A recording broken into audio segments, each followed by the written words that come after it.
뉴스공장에서 유일하게 이름이 없는데 가장 인기 있는 코너입니다. 그래서 저희는 그때그때 다르게 부르는데 오늘은 그냥 코너 이름을 노회찬으로 하기로 했습니다. 자, 노회찬의 노회찬. 정의당 노회찬 원내대표 나왔습니다. 안녕하십니까. 네, 안녕하세요. 네. 지난주에 청와대에서 식사 한번 하시고 나서 굉장히 기분이 좋으셨나 봐요. 언론이 꼭 그 이후부터 기분 좋았던 건 아니고요. 밥이 맛있어서 기분이 좋았어요. 밥이 맛있던 건 사실입니다. 네. 국회 그 기빈식당 밥보다는 맛있었어요. 국회 네. 기빈식당은 사실 비싸고 맛없기로 정평이 나 있는데 저는 그걸 감수하거든요. 왜냐하면 국민의 국회의원에 대한 징벌이기 때문에. 징벌이기 때문에. 근데 이제 그 다녀오신 이후에 당연히 네. 각 원내대표들이 여러 매체에서 이제 인터뷰를 했는데 네. 제가 대표님이 하는 인터뷰도 찾아서 봤는데 상당히 기분이 좋으셨던 걸로. 왜 기분이 그렇게 좋으셨어요? 아니요, 뭐 저는 있는 대로 전하려고 노력을 했고요. 왜냐면은 그 아무래도 정치인들이다 보니까 자신들의 어떤 정치적인 주장과 입지에 맞게끔 이렇게 해석해서 네. 좀 전달하는 경향이 있더라고요. 그렇죠. 제가 네. 볼 때. 근데 저는 그날 굉장히 중요한 발언을 여러 개를 들었고 네. 그다음에 무엇보다도 그 만남 자체가 과거의 관례를 깨는 행위였거든요. 과거에는 사실 청와대는 여당만 상대했습니다. 이걸 그렇죠. 이제 당정협의, 당청협의라고 했고요. 그래서 네. 여당 뒤에서 여당을 조정하는 거죠. 직접 안 나서고. 네. 그리고 조정받은 여당이 야당을 만나는 겁니다. 예, 예. 그 여의도에서 이제 원내협의 같은 거죠. 네. 그런데 이번에는 청와대가 직접 나서가지고 네. 일종의 실명제죠. 뒤에 숨지 않고 직접 나서서 소통하겠다. 여야랑 함께 소통하겠다는 게 야당 입장에서는 굉장히 좋은 기회인 겁니다. 그렇죠. 그리고 그 여러 가지 격식을 넘어서서 그 민감한 문제들에 대해서 기자들한테 질문도 안 받던 전임 대통령과 비교해 볼 때 그 민감한 문제들에 대해서 아무런 사전 시나리오 없이 야당 대표들을 만나가지고 바로 그 자리에서 하나하나 다 토론해 버렸거든요. 사실 그 토론이 다 안 알려져서 그런데 네. 그래서 저는 굉장히 깊이 있는 얘기가 그 나왔나 자체로 보죠? 유익하고 무엇보다도 이런 모임 자주 해 주세요라고 야당 대표들이 얘기해야 되는데 네. 대통령이 먼저 오늘 만나는 건 일회용이 아니다. 상시적으로 만나겠다. 협의체도 만들자. 이렇게 더 먼저 제안을 했기 때문에 저는 그런 점에 관해서는 우리가 좋게 평가 안 할 수가 없는 거죠. 저만이 아니라 다른 야당 원내대표들도 굉장히 이제 협조했던 걸로 저는 기억하고 있습니다. 그렇군요. 저는 밥이 맛있어서 그런 줄 알았더니. 밥까지 맛있었습니다. 밥까지 맛있었습니다. 그 이름표 문제 있잖아요. 네. 그날 그 사실 대통령 앞에 가면 이름표 달게 돼 있거든요. 항상 그래왔잖아요. 항상 사실 다른 사람 입장에서 네. 저는 제가 안 달고 남을 달게 만든 적이 없기 때문에 항상 그 다른 입장에서는 좀 불편했죠, 사실은. 그렇죠. 내 이름 모르나? 뭐. 근데 이렇게. 그걸 달게 안 하더라고요. 근데 나중에 얘기를 들어보니까 대통령이 하지 말라고 지시했다 그러는 거예요. 얼굴도 아는데 왜 다냐. 그러니까. 근데 저는 이런 것이 작은 일을 넘어서서 디테일에 강하다. 이 디테일 하나하나가 주는 메시지가 꽤 울림이 있다고 보는 게. 저도 그날도 원탁에서 예. 상석 없이 식사를 했습니다. 예. 그 다음에 이걸 이름표를 띄었고요. 바로 그 전날에도 보면은 그 광주 시민들에게 비표 없이 초청장 없이 5.18 행사장에 들어오게 신분증만 있으면 들어오게 만들었거든요. 예, 있으면. 예. 그 다음에 뭐 심지어는 그 님을 위한 행진곡을 재창하는데도 발뚝질 할까 말까 고민을 저는 잠시 했었는데 그냥 옆에 사람 손잡고 노래 부르도록 만들어 버렸어요. 사회자가.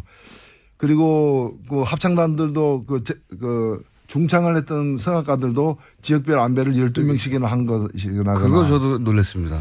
굳이 그렇게까지 신경 쓰는 건. 네. 그런 것들이 저는 작은 하나하나에 뭔가 앞으로 어떤 그 국정을 끌고 나갈 운영 방식에 대한 어떤 함의가 들어가 있지 않느냐. 그게 지켜진다면은 굉장히 박수 칠 일이다. 이렇게 생각됩니다. 그래서 칭찬을 많이 하셔가지고 저는 계속 밥 때문인 줄 알았는데. 그리고 나서 그 몇 가지 이제 언론에서 거론하신 것 중에 하나가 이제 강경화 외교부 장관 후보자 같은 경우는 저희가 잠깐 다루긴 했습니다. 이 앞에 위장 전임이랑 그다음에 국정 문제가 있었는데 위장 전임에 대해서는 과거 사례하고는 다르게 봐야 된다는 인터뷰를 또 하셨어요. 예, 뭐 질문이 들어와 가지고 네. 일단은 문제가 된 두 가지 중에서 이중국적 문제는 네. 이 해당하는 사람이 딸이기 때문에 여성이기 때문에 그렇죠. 병역 면탈하고 병역 상관이 없는. 면탈을 위한 게 아니란 건 분명한 것이고 그렇다면은 그래도 문제는 될 수 있지만 네. 이제 큰 문제는 아니다. 과거의 이중 국적 문제하고는 좀 다른 거죠. 네네. 네. 그다음에 위장 전입 문제는 제가 이건 좀 더 들여다봐야 된다. 보도된 것만 보고 판단하기 어렵다라고 얘기를 먼저 했습니다. 다만 이 위장 전입이 청와대의 해명에 따르면은 그 외국에 있는 아이가 이제 고등학교를 전학하는 과정에서 친척집에 잠시 있었던 걸로 이렇게 얘기됐기 때문에 그것이 사실이라면은 뭐 예를 들면 뭐 농지를 갖다가 그러니까요. 이렇게 매입하기 위해 부동산. 가지고 살지 않는 걸 사는 것처럼 한 그런 부당한 이익을 얻기 위한 것하고 조금 다르지 않느냐. 그런 사실 차원에서. 이게 유일로 지금 그 부총리 케이스하고 비슷하거든요. 그러니까 그때 강남 학군에다 애 보내기 위해 가지고 한 것하고 이 여기도 특정 학교에 넣기 위해서 이제 한 것이 유사해 보입니다. 더 들여다봐야 되겠지만. 그렇죠.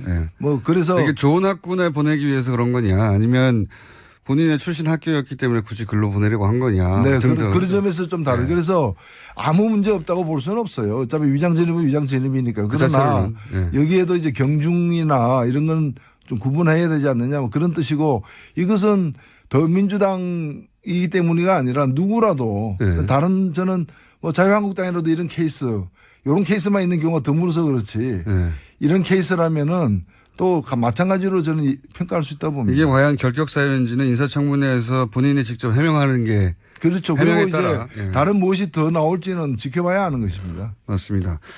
그 부분을 별도로 두고 이 장관 자체 자질에 대해서는 어떻게 평가하십니까? 논평을 꽤 호의적으로 정의당에서 냈던데. 예, 일단 뭐 우려되는 아직 확인되지 않은 점들도 사실은 있습니다. 뭐 북핵 문제를 다뤘지 않았다는 그런데 저는 이제까지 다룬 사람들은 뭐냐? 잘 다뤘느냐? 잘 다뤘으면 이 모양 이 꼴이 됐겠느냐는 의문도 있고요.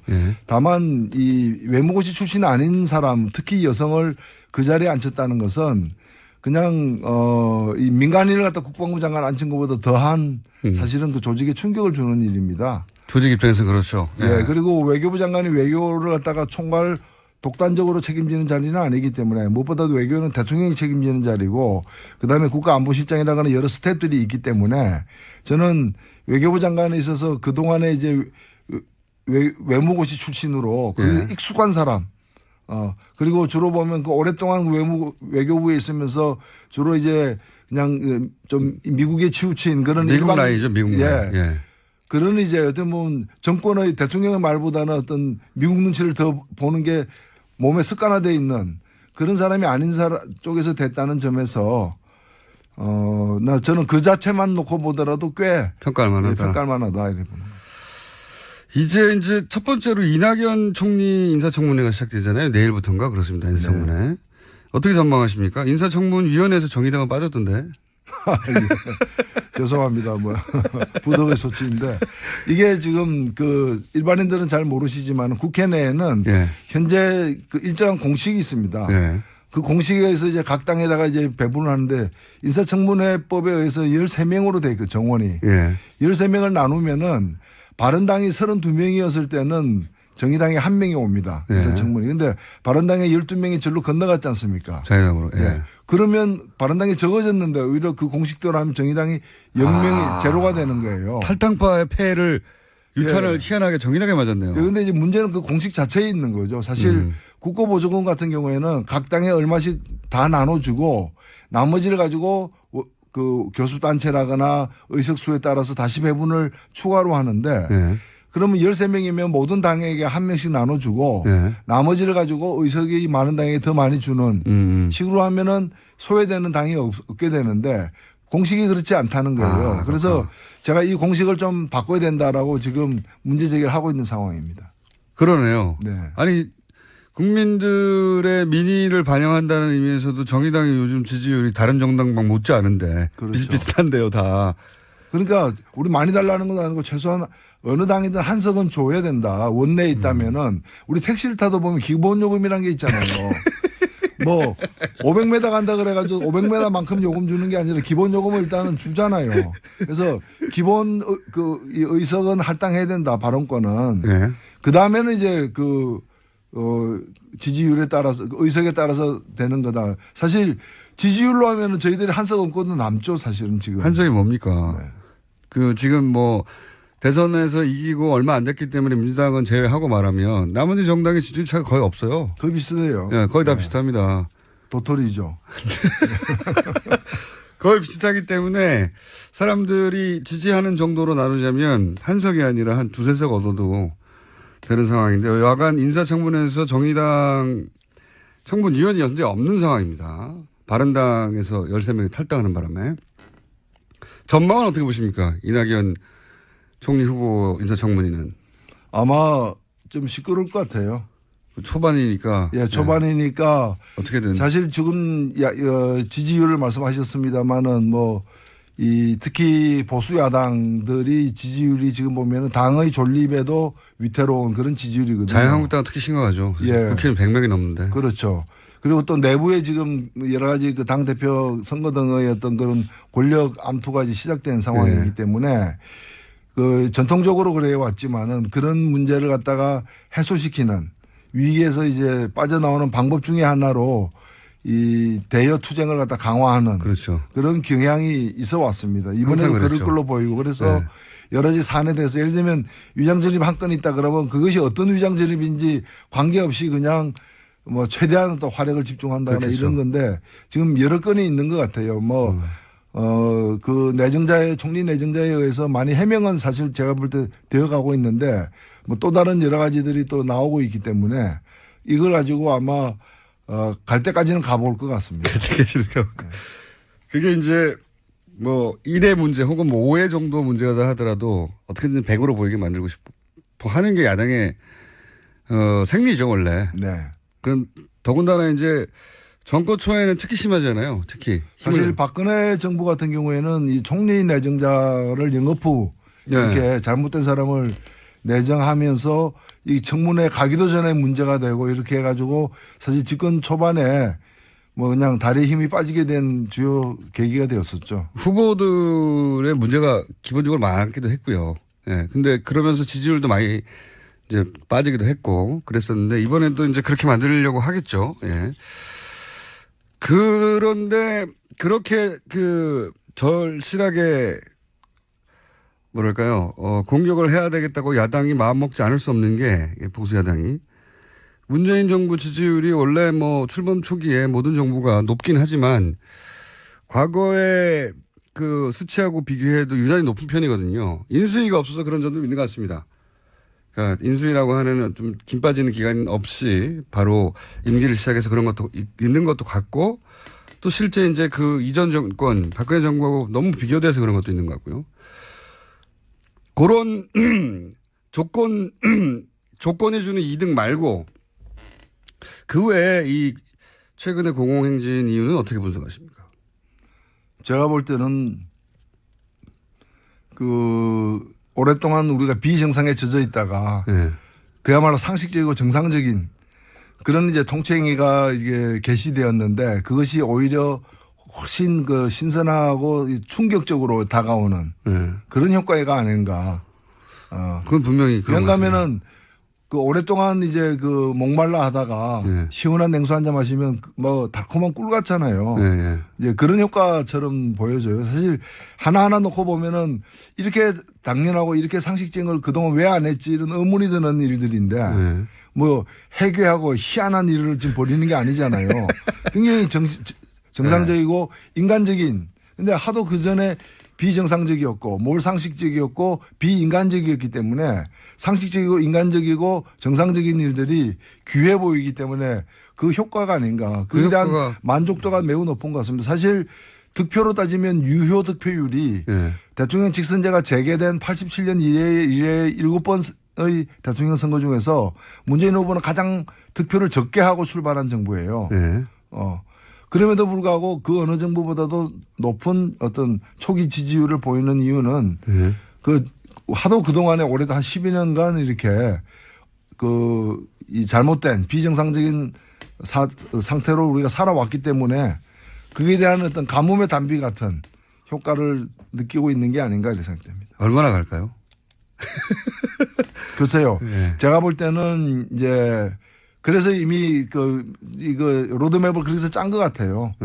이제 총리 인선하고 장관 인선을 분리한 것. 그 장관을 갖다 훨씬 뒤로 미룬 건 잘한 거. 그래서 그런 것 같고요. 왜냐하면 장관 때부터는 시끄러울 겁니다. 그렇죠. 예, 그건 시끄러울 거고. 후보도 많고. 예, 또 많기 때문에. 그 중에 또 뭐 후보 많다 보면 확률상 또 그런 점도 있는 그렇죠. 거고. 예상치 못한 것 튀어나올 예. 수 있고요. 그리고 네. 법안도 보면은 법안 하나 통과시키기 힘들기 때문에 법안도 주요한 거, 그러니까 총리 인선이라거나 정부조직법이라거나 그다음에 일자리 추경을 갖다 먼저 하고 왠가하면 이거라고 법안하고 섞어버리면은 법안 중에서 하면 안 되는 법안까지도 이렇게 옵션으로 이제 끌어들어올 수가 있거든요. 이걸 구분해 가지고 하는.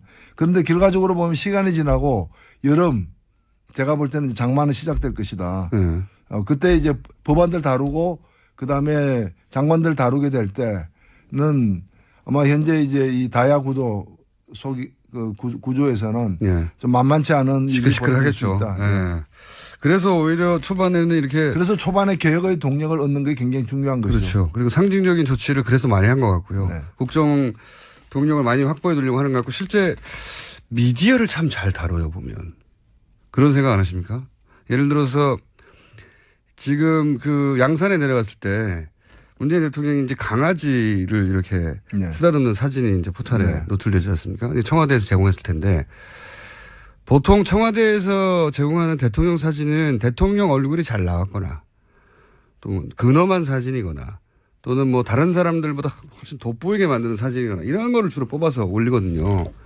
그러니까 이제 과거에 청와대에서 제공하는 거는 자기들이 보여주고 싶은 걸 제공했다면은 네. 지금은 국민들이 보고 싶어 하는 걸 제공한다는 점에서 시각의 기본 차이가 있는 거죠. 그리고 그 사진을 보면 분명히 청와대 제공인데 대통령 얼굴이 잘 보이는 것도 아니에요. 그냥 강아지, 오랜만에 만난 자신의 애견을 이렇게 그 쓰다듬는 사진인데 여기서 드러나는 건 그냥 강아지 주인의 관계거든요, 관계. 그래서 제가 이번에 청와대 방문했을 때 나오면서 그 전병헌 정무수석이나 임종석 비서실장에게 네. 귀하들 많이 진화했다. 네, 맞아요. 예. 맞습니다. 그랬더니 예. 그 시인하면서 예. 그동안에 여러 과거에 시행착오와 이런 것 때문에 이제 고생한 걸 얘기를 하더라고요. 그래서 저는 뭐 그런 점에서는 상당히 좀 역사의 일부 진전이 아닌가. 의식하고 스스로 하는 거군요. 네. 그럼요. 그러니까 그런 걸 잘해보려고 또 어떤 것이 더 옳은 것인가 또는 어떤 것이 더 요구되고 있는가에 대해서 고민을 많이 하는 것 같아요. 그 강아지 사진은 결국은 대통령이 아주 자기보다 약한 동물을 사랑하는 마음, 뭐 이걸 드러내는 걸 뿐이거든요. 대통령 얼굴은 잘 보이지도 않아요. 근데 굉장히 임팩트 있거든요. 그런 사진은. 그렇죠. 예, 반려동물을 좋아하는 사람한테도 효과가 있고. 그 자체가 훈훈하잖아요. 훈훈하고 메시지가 있잖아요. 그러니까요. 예. 아, 참, 누구가 하는지 모르겠는데 참 세련되졌다 이런 생각을 하는데 미드를 잘 다룬다고. 자, 4대강 얘기를 또 해봐야 되겠어요, 이제는. 예. 왜냐하면은 최근에 내놓은 것 중에 가장 큰 건이 4대강인 것 같습니다. 예. 이건 뭐 10년 이상 오래된 이야기고. 근데 어제 국민의당의 이상돈 의원이 4대강 문제는 김기춘 비서실장이 덮었다고 저희가 처음 듣는 얘기를 인터뷰에서 했어요. 이 대목은 어떻게 생각하십니까? 예, 뭐 저도 전에 듣기로 국정원 댓글 사건으로 곤란에 빠진 예. 박근혜 정부에서 사실상 핵심 실세였던 김기춘 실장이 이 전선이 이렇게 확대되는 걸 막기 위해서 이제 정권이 좀 어려움에 처해 있기 때문에 네. 전 정권의 비리를 갖다가 덮어물어서 네. 전 정권은 아군으로 그냥 무장 해제시키는 이제 그런 의도였다고 보는데 저는 그 말이 사실일 수 있다고 봅니다. 그러나 그 사실만은 아닐 것이다. 더 큰 사실이 있을 것이다. 더 큰 사실이 뭡니까? 저는 그러면 박근혜 대통령의 역할은 뭐였느냐는 거죠. 김기춘 실장이 그렇게 막을 때 예. 오히려 박근혜 대통령의 지시하에 막았다. 그리고 그 심부름을 한 책임자가 김기춘 실장이었다. 저도 사실 이해가 안 갔던 게 저는 어떤 생각이 드는가 하면 이거는 박근혜 정부와 그 전 정부였던 MB 정부와의 커넥션이라고 봅니다. 뭐냐면은 우리가 다 그쪽에서 MB 쪽에서 밝혔기 때문에 알고 있는 사실이 뭐냐면 그 대선 경선 때 2007년 대선 경선 때 그 이명박 쪽에서는 박근혜 최순실 커넥션에 그렇죠. 대해서 완전히 파악했다는 거 아닙니까? 그때 녹취록을 뭐고 다 확보한 다 거죠. 확보했다는 거 아닙니까? 최순실 게이트 때 터져 나왔던 정보의 대부분이 거기서 나왔죠. 네. 네. 근데 이제 그걸 갖다가 그 정도원 의원의 말에 의하면은 이기고 있었기 때문에 안 깠다는 거거든요. 네. 근데 이긴 뒤에도 안 깠고요. 네. 뒤에도. 안 깠고 저는 그게 문제가 있다면 그때 깠어야 됐다. 네. 그때 그걸 갖다가 그 밝혀서 바로 잡았다면은 오늘의 그 박근혜 탄핵이라거나 이런 일은 없지 않았겠는가. 물론 박근혜 정권이 탄생하는 일도 없었겠지만은 박근혜 탄핵이라거나 지금 이 현직 대통령이 재판까지 받는 이 엄청난 사태를 막았을 수 있으리라고 보고 그 점에서 저는 이 박근혜 국정농단 사건의 MB가 사실은 굉장한 이제 증거 은닉 인멸의 책임이 있다고 좀 보는 거예요. 그런데 박근혜 정부 초기에 예. MB가 그걸 갖고 있다는 거는 우리가 알고 있는 만큼 박근혜 당시 대통령은 더 잘 알고 있었을 것이고. 경선에 싸웠으니까요. 예, 그래서 제가 볼 때는 MB가 그걸 왜 밝히지 않았는가. MB 정권이. MB 정권 퇴임 이후에 예. 자신들을 보호하기 위한 어떤 그런 방편으로 그걸 계속 쥐고 있었고 그걸 쥐고 있는 MB를 갖다가 뭐 그 원세훈 문제라거나 여러 가지 국정원 문제나 이런 게 칠 수가 없었던 거죠. 그래서 서로 범죄자들끼리 서로 공모한 거죠. 각각 다른 범죄를 저지른 범죄자들끼리 그 범죄 사실을 서로 알면서 그걸 서로 봐주게 하면서 서로를 지켜준 그런 상황이 여기까지 온 게 아닌가 봅니다. 보험으로 지고 있었다고 보시는 거군요. 그렇죠. 보험으로 예. 지고 있었고 그렇기 때문에 그 박근혜 5년 내내 예. MB 쪽 인사들의 주요 어떤 문제가 이제 뭐 건드린다 하면서도 제대로 못 건드리고 그냥 다 덮고 넘어간 이유가 그게 있는 것이고 그 대표적인 것이 4대강 비리라는 거죠. 4대강과 관련해서 사실은 박근혜 후보 시절부터 그리고 2007 계속 비판했죠. 4대강 또는 그 대우나 말도 안 되는 거라고 각을 많이 세웠었고. 그러니까 4대강이 얼만큼 허황된 계획인가를 잘 아는 사람 중에 한 명이 박근혜였던 거죠. 그러나 그 자기가 정권을 잡았음에도 불구하고 특히 그 사회 각계각층에서 제대로 이건 수사하고 조사해야 된다. 왜 이렇게 됐는지. 네. 그걸 그래서 감사 요구가 수태에 있었음에도 불구하고 감사원이 제대로 감사하지 않고 막판에 가서야 너무 여론이 비등하니까 좀 하는 척 하다가 그만둔 거죠. 그리고 나서는 실제 그 감사로 인해서 처벌받은 사람은 한 사람도 없어요. 없는 것이죠. 공익사회에서. 예. 그리고 왜 이렇게 그리고 무엇보다도 뭔가 하면 진실이 안 밝혀진 거예요. 4대강 사업으로 우리 자연이 어느 만큼 망가졌고 어느 만큼 우리가 이제 위험하게 됐는가에 대해서 예. 그것도 안 밝힌 상태인 거고 그러니까 지금도 보면은 그 과거의 관쪽 언론들은 그 주로 스피커들은 보면은 별 문제 없다. 그렇죠. 여전히. 오히려 보호가 지금 홍수 예방 등 좋은 작용을 하고 있다. 녹조 그 아무 문제 없다. 마셔도 된다. 뭐 그렇게 얘기를 하고 있는 마셔도 거예요. 된다. 그 전문가들에 의하면 똥물도 정수를 할 수 있답니다. 근데 왜 우리가 똥물을 마셔야 되냐 이거죠. 그렇죠. 예. 그 정수 비용만 놓고 생각하더라도 예. 뭐 그렇게 갈 수는 없는 것이죠. 그러니까 이제 대표님이 보시기에는 이상돈 의원은 김기춘 비서실장이 막았다고 하지만 김기춘 비서실장은 실행을 했을 뿐이지 예, 그것을 막으라고 지시한 사람은 박근혜 전 대통령이었다고 봐야 된다. 당연히 그렇게 봐야 되는 거고 예. 더 거슬러 가면은 이명박 쪽에서 쥐고 있었던 박근혜 최순실 커넥션의 어떤 전모, 약점. 그걸 갖다가 터뜨리는 걸 막기 위한 것이었다 보는 거죠. 2007년 경선 때 가지고 있던 그 뭐 녹취록 정도가 아니라 정권을 잡고 난 다음에는 훨씬 더 많은 정보를 취득했겠죠 아마도. 그렇죠. 예. 그러니까 저는 정도원 의원도 문제라고 보는 것이 지금 이런 엄청난 사태가 지금 발생하고 대통령이 파면되고 탄핵되고 감옥까지 간 상황에서도 왜 진실을 안 밝히냐 이거예요. 누구를 위해서 진실을 안 밝히냐 이거죠. 정두환 의원요? 예. 정도원 의원이 다 안다고 하면서 안 밝히고 있거든요. 아, 이 4대강 관련해서요? 예. 저희가 인터뷰 아니요. 4대강이 아니고 예. 그 박근혜 최순실 커넥션에 대해서 예. 그 당시 조사 책임자였지 않습니까? 아, 인터뷰도 많이 했습니다. 예. 사실. 했는데 예. 다 엄청난 게 있다는 거면 얘기해. 그랬나요? 예. 아, 인터뷰 해봐야 되겠네요. 이 감사 지시에 대해서 이명박 전 대통령이 뭐 다 끝난 얘기를 시비거리를 정치적으로 만들려고 한다는 반응에 대해서는 어떻게 보십니까? 이게 지금 정치적 시비 이전에 나중에 정치적 책임도 물어야 되겠습니다만은 국민의 생명에 관련된 문제 아닙니까? 그리고 우리나라의 자연 생태에 관한 문제 아닙니까? 그 시시비비를 갖다가 덮자는 얘기는 어느 도단인 것이죠. 도단이다. 그리고 그거와 관련돼서 그 거짓말한 것들 네. 거기서 뭐 30만 개 일자리를 갖다 만들어낼 수 있다. 그래서 제가 아니 그 실제로 그렇게 만들어지지도 않았거니와 그렇게 계산이 나올 수 없는 건데 일자리 30만 개 만들기 위해서 4대강 사업을 해야 된다. 그렇다면 내가 저한테 맡기면 60만 개 만들 수 있다. 4대강 팠다가 다시 덮으면 된다. 제가 그런 얘기까지 했는데 그게 말이 안 되는 거죠. 제가 남한강 이포보에 갔더니 네. 이포보에 갔더니 거기가 1,500억 이상 되는 그런 그 재정이 들어가는 공사를 하고 있었어요. 이포보를 보루를 설치하는데 근데 거기에 고용된 사람이 모두 34명이었고요. 네. 그 태반이 중국 사람이어가지고 그 안전 조심 뭐 이런 거 있잖아요. 네. 그 산업 현장에 붙이는 큰 플래카드가 다 중국어로 돼 있었어요. 제가 그 방문했을 때. 근데 무슨 그것이 일자리를 갖다 창출한단 말입니까? 저는 제일 큰 아직도 기억하는 사기는요. 비용 어떻게 마련할 거냐. 초창기부터 그 얘기 나왔죠. 그랬더니 그 땅을 파면 모래가 나오잖냐. 준설토. 그거 팔아가지고 다 메꿀 수 있다고 돈 비용.